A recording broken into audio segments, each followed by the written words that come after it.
নমস্কার বন্ধুরা, আমি Pradip Mondal, startup counsellor, business coach. বন্ধুরা, আজ আমরা যে টপিক নিয়ে আলোচনা করব, যে মনে করুন আপনি কোনো কোম্পানি রেজিস্ট্রেশন করেছেন, তো কোম্পানি রেজিস্ট্রেশন করার পর নেক্সট আমাদের স্টেপ কি, যেখানে আমরা হয়তো ইনফরমেশন না থাকার জন্য অনেকে ভুল ডিসিশন নিই এবং অনেকে আমাদের ফাইনও চলে আসে, এবং যে কাজগুলো আমাদের করতে হয়, যে নেক্সট স্টেপগুলো থাকে, সেইগুলো ফলো না করার জন্য অনেক কোম্পানি স্ট্রাইকও হয়ে যায়।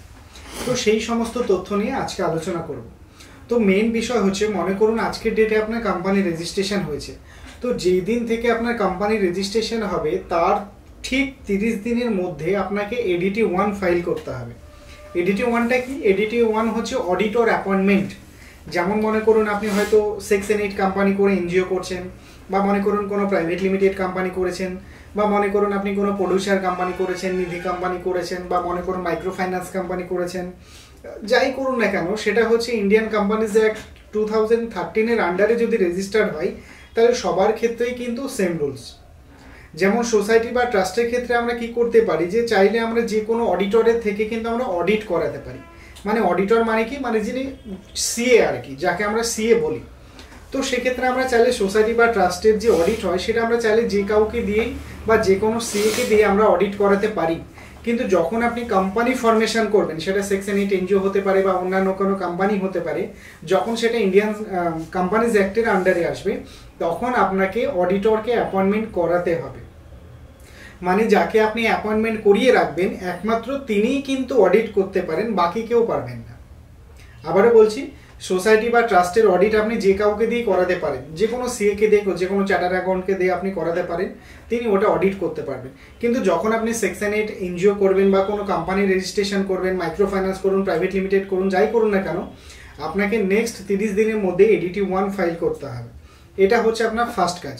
এবার কোনো কারণবশত যদি আপনি সেটা ফাইল করতে না পারেন, কারণ অনেক সময় ধরুন পোর্টাল ইস্যু হতে পারে, বা হয়তো আপনি ভুলে গেছেন, বা টাইমের কোনো একটা ইস্যু হতে পারে, তো সেটা ম্যাক্সিমাম টাইম থাকে 90 দিন।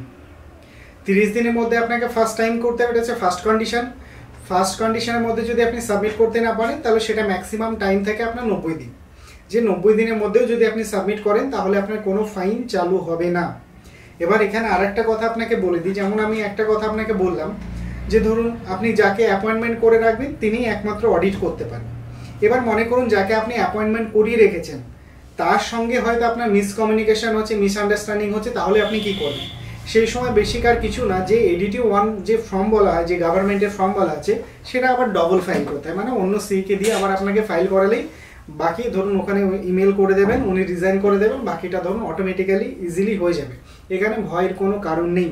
মনে করুন বোঝার সুবিধার্থে যদি বলি, মনে করুন আপনি আমাকে হয়তো অ্যাপয়েন্টমেন্ট করে রাখলেন, তাহলে মনে করুন আমার সঙ্গে হয়তো আপনার কোনো কারণবশত মিসকমিউনিকেশন হলো, তাহলে সেক্ষেত্রে আপনি যদি মনে করেন যে এই সিএ বাদে অন্য কোনো সিএর কাছে গিয়ে আপনি কাজ করবেন, তাহলে কি করতে হবে? অন্য সিএ দিয়ে আপনি চাইলে অ্যাপয়েন্টমেন্ট করাতে পারেন।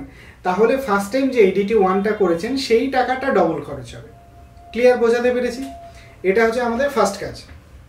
সেকেন্ড যেটা আমাদের করতে হয়, যেই দিন কোম্পানির ইনকর্পোরেশন হচ্ছে, সেই ইনকর্পোরেশনের পর থেকে 180 দিনের মধ্যে আপনার কোম্পানির অ্যাকাউন্ট ওপেনিং করতে হবে। অ্যাকাউন্ট ওপেনিং করে যে পেড আপ ক্যাপিটাল দেখানো হয়েছে, সেই পেড আপ ক্যাপিটালের ডিটেলস মানে প্রুফ কিন্তু ডিপার্টমেন্টে সাবমিট করতে হয়। মানে বোঝার সুবিধার্থে যদি আপনাকে বলি, যেমন এর আগে আমরা পপুলার একটা সিনেমা দেখেছিলাম, সিনেমার একটা সিন রয়েছে, যে ধরুন মনে করেন আপনি কোম্পানি শুরু করেছেন বিজনেস করার জন্য।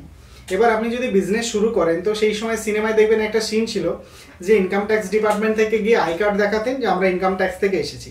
তারপরে জিজ্ঞাসা করতেন যে বিজনেস শুরু করার জন্য এতগুলো টাকা আপনি কোথা থেকে পেলেন। যেই সমস্ত তথ্যগুলো ধরুন অনেকে তুলে ধরতে পারতেন না। তো এই সমস্ত প্রবলেমগুলো সমাধান করার জন্য ডিপার্টমেন্ট থেকে নিউ রুলস করেছে, যেটা হচ্ছে 2019 থেকে স্টার্টিং হয়েছে, যে আপনি যেই টাকা দিয়ে বিজনেস শুরু করতে চাইছেন, মানে যেটাকে পেড আপ ক্যাপিটাল বলা হয়, তার তথ্য মানে তার প্রমাণ আপনাকে ডিপার্টমেন্টে সাবমিট করতে হবে, যেটাকে আইএনসি 20A বলা হচ্ছে।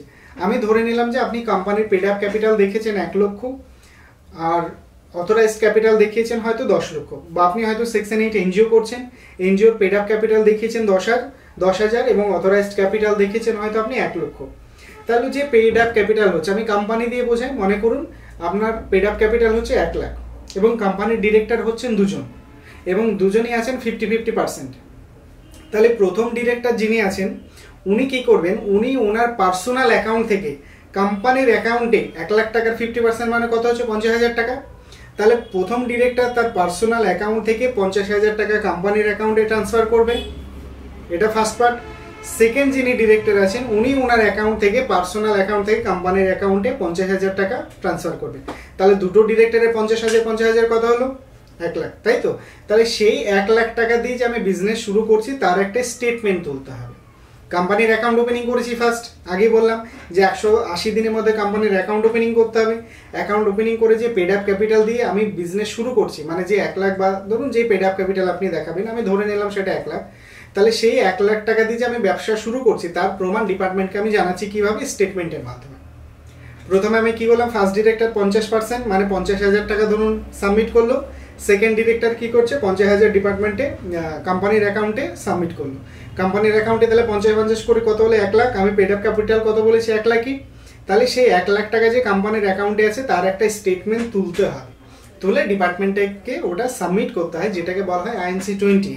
এবং সেই সময় আপনার কি করতে হবে, কোম্পানির বা এনজিওর নামে একটা ব্যানার করতে হবে। এটা নিউ রুলস হয়েছে। সেই ব্যানার মানে কি, কোম্পানির নাম থাকবে, মনে করুন এইরকম পিছনে আপনার কোম্পানির একটা ব্যানার করলে, ব্যানারে আপনার কোম্পানির নাম লেখা থাকবে, লোগো থাকতে পারে, আপনার অফিস অ্যাড্রেস থাকবে, এবং যে কোনো একজন ডিরেক্টর যে আছেন উনি অফিসিয়ালি যেন বসে থাকেন, তার একটা অফিসের ফটো। এবার ধরুন অনেকের অফিস থাকতেও পারে, অনেকের অফিস নাও থাকতে পারে। তো আপনার যদি অফিস থাকে অফিসের ফটো দেবেন, যদি অফিস না থাকে তাহলে ধরুন আপনি একটু বুদ্ধি খাটাতে পারেন। দেখবেন অনেক সাইবার ক্যাফে রয়েছে বা ধরুন কম্পিউটারের অনেক দোকান রয়েছে, যেখানে আপনি ধরুন যেখানে অনেক জেরক্সগুলো হয় বা ধরুন ছবি তোলা হয়, সেই সমস্ত জায়গায় আপনি কি করে নিতে পারেন, তাকে সেখানে নিশ্চয়ই এরকম দেখবেন চেয়ার টেবিল থাকে। তাহলে পিছনে একজন ধরুন ব্যানার ধরে নিচ্ছে, ব্যানার ধরে নিয়ে ধরুন ফটোটা তুলে নিল, তাহলে তো ধরুন আপনার কাজ কমপ্লিট। ওকে, যদিও ধরুন বলা উচিত নয়, তবু কাজের সুবিধার্থে আপনাকে এই ধরনের কথাগুলো বলে রাখছি লিগ্যাল ম্যাটারে।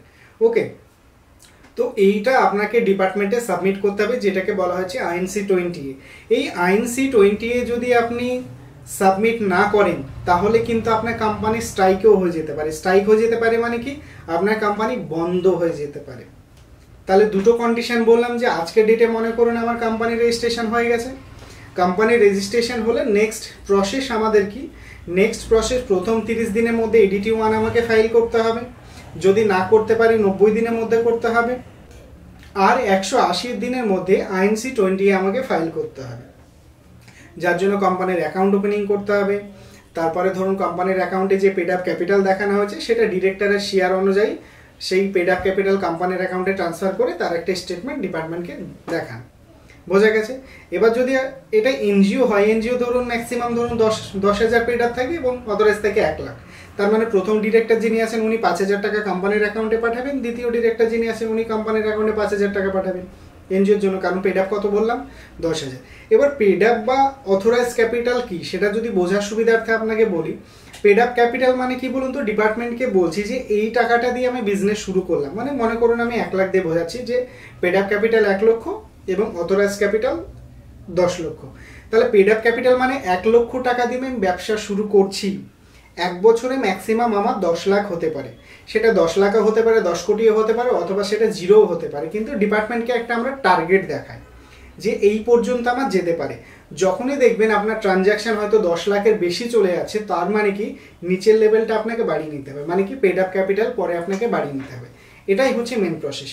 এই কাজগুলো কিন্তু আপনাকে অবশ্যই করতে হবে, যেটা আমরা অনেকে করি না, কারণ আমরা দেখেছি প্র্যাকটিক্যাল কাজ করার সময় অনেকে আমাদের কাছে আসেন, দেখেছি যে কোম্পানি ফরমেশন হয়ে গেছে কিন্তু কোনো ADT 1 ফাইল করা নেই, মানে অডিটর অ্যাপয়েন্টমেন্ট করা নেই, বা INC 20 করা নেই, যার জন্য অনেক কোম্পানি স্ট্রাইক হয়ে যাচ্ছে। মানে যখনই কোম্পানি আপনি রেজিস্ট্রেশন করবেন, রেজিস্ট্রেশন করার পর এই দুটো কাজ আপনাকে করতেই হবে।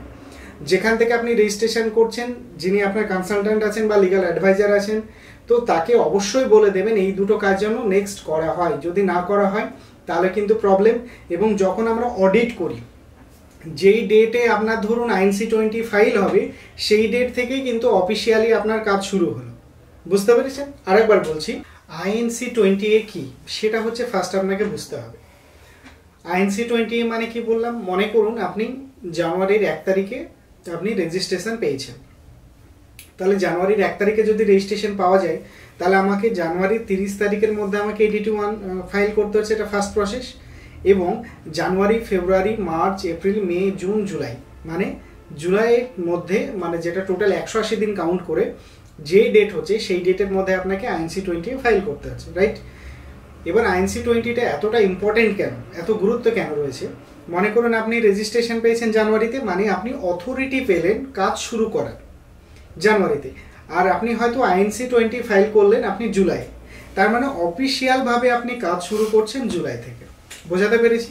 আবারও বলছি যে আপনি মনে করুন লাইসেন্স পেয়েছেন জানুয়ারিতে, এটা আপনি অথরিটি পেলেন, আর আপনি INC-20 ফাইল করছেন মনে করুন জুলাই, তার মানে আপনি অফিসিয়ালভাবে কাজ শুরু করছেন জুলাই থেকে। তার মানে এটাই যে যেই ডেটে আপনার INC-20 ফাইল হবে সেই ডেট থেকে আপনার অফিসিয়াল কাজ শুরু হবে। এই ধরনের ভ্যালুয়েবল কন্টেন্ট দেখার জন্য আমাদের গুগলিমার্ট চ্যানেলকে সাবস্ক্রাইব করে রাখুন এবং পাশে থাকা বেল আইকনকে অবশ্যই ক্লিক করে দেবেন। ভিডিওটা শেষ পর্যন্ত দেখার জন্য অসংখ্য ধন্যবাদ। জয় হিন্দ।